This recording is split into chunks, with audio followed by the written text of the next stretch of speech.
Exatamente isso.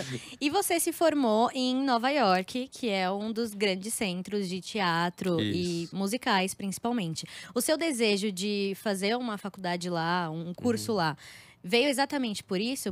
Por ser apaixonado por música, por teatro, e lá ser o centro dos musicais, a Broadway, enfim. Exatamente, foi exatamente isso, assim, meu sonho era fazer musical da Broadway quando eu, nessa minha época que eu estava estudando música e teatro e tudo mais, que eu vi que virou minha paixão e não tem outro lugar para estudar que não Nova York, que é ali a Broadway, que é ali onde tudo acontece nesse sentido, né? Então eu fui Uhum.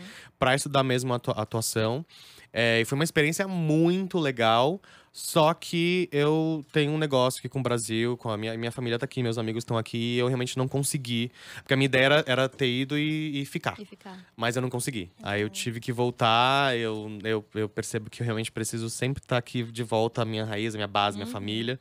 Eu sou muito apegado à minha família, sou muito família. E aí eu tive que voltar, e aí foi aqui que eu desenvolvi esse lado de ator de musicais aqui no Brasil mesmo. Tanto que o meu primeiro musical foi o Miss Saigon, um musical da Broadway, aqui em 2008. Que foi assim, uma das maiores e melhores experiências que eu já tive no meio musical. E que iniciou depois toda a minha carreira, como ator, como artista e mesmo na minha carreira também na MSP Studios. Aproveitar o gancho, qual que é o seu musical favorito? Olha, ótima pergunta. Porque eu já tive fases, né? Acho que eu já tive fases em que Les Misérables já foi meu preferido, depois Rei Leão foi meu preferido, Mary Poppins já foi meu preferido. Disney tá sempre ali no meio.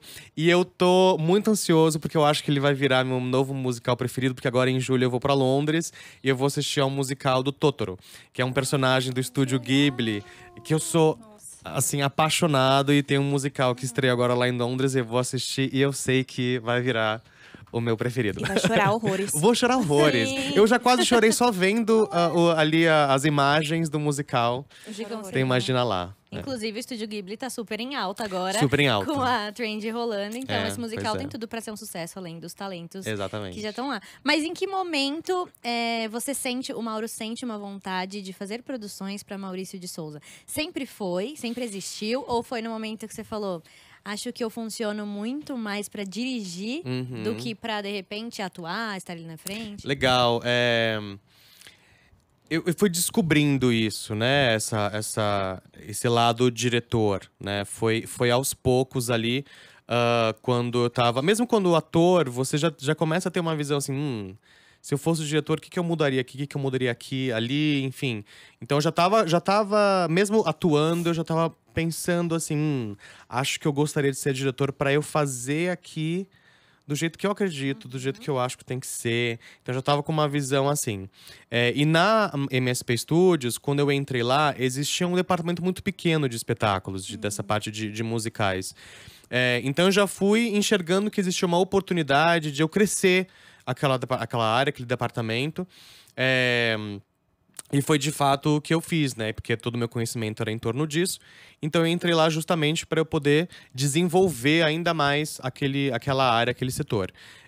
E aí eu fui produzindo e dirigindo esses espetáculos, grandes espetáculos, trazendo essa visão minha mesmo de grandes musicais para a Turma da Mônica, e que nos rendeu prêmios e que trouxe nos levou realmente para um outro patamar de produção de musicais. E aí eu vi que realmente eu me encontrei como um diretor, como um produtor e como uma coisa que eu realmente sabia fazer muito bem. Sempre muito bem supervisionado, assim, por toda uma equipe, né, dentro da Maurício de Souza Produções, inclusive meu pai. Ele realmente, sempre esteve muito presente, assim, me direcionando, me orientando e, ao mesmo tempo, de uma forma muito equilibrada, me dando uma autonomia, uma liberdade para eu poder trabalhar e fazer da forma que eu acreditava.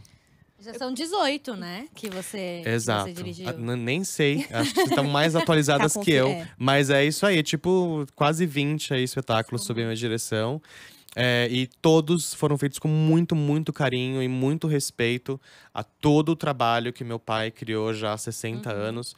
Então, sempre soube e sei, e sempre saberei dessa responsabilidade que eu tenho com uma marca, com personagens tão importantes para a cultura brasileira. Sim. Vocês têm algum processo de ir até as escolas para entender a linguagem do momento? Porque todo dia tem uma nova gíria de uma criança que ninguém sabe o que significa, mas Quando a criança você fala. acha que você está sabendo, você percebe que não está sabendo de nada. Você Já tá atrasado. chega uma nova palavra e você fala, o que é isso? Exatamente. Temos não só de nós irmos às escolas, mas também das escolas irem até a gente.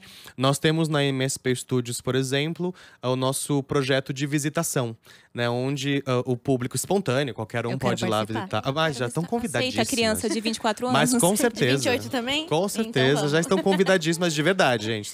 Vou adorar recebê-las. Rafael, eu vou te passar Já uma fica data, a hein? dica aqui. E mas também recebemos muitas escolas, assim, toda semana a gente tem uns pitoquinhos, uma coisa, uma graça de crianças realmente indo lá nos conhecer. E nós também conhecermos eles, conversarmos com as professoras. A gente tem pesquisas de satisfação que a gente faz depois também, para entender, ouvir as professoras, as diretoras, as coordenadoras, todos eles, assim, para que a gente entenda onde que está, o que está acontecendo nas escolas hoje. Então é muito importante essa relação direta que a gente tem com essas instituições. Isso tem sido muito importante porque isso repercute, obviamente, em todos os nossos projetos, nos nossos conteúdos. E porque, como você disse, a gente está em todas as plataformas, tá? E a gente está na internet, a gente está na televisão, a gente está no cinema, a gente está no gibi, a gente está em livro, a gente está na escola, a gente está em casa, No mercado, a gente está no nas mercado, lojas. nas lojas, a gente está em todos os lugares. Então, pra gente realmente falar com todo mundo, a gente precisa saber o que todo mundo tá querendo ouvir.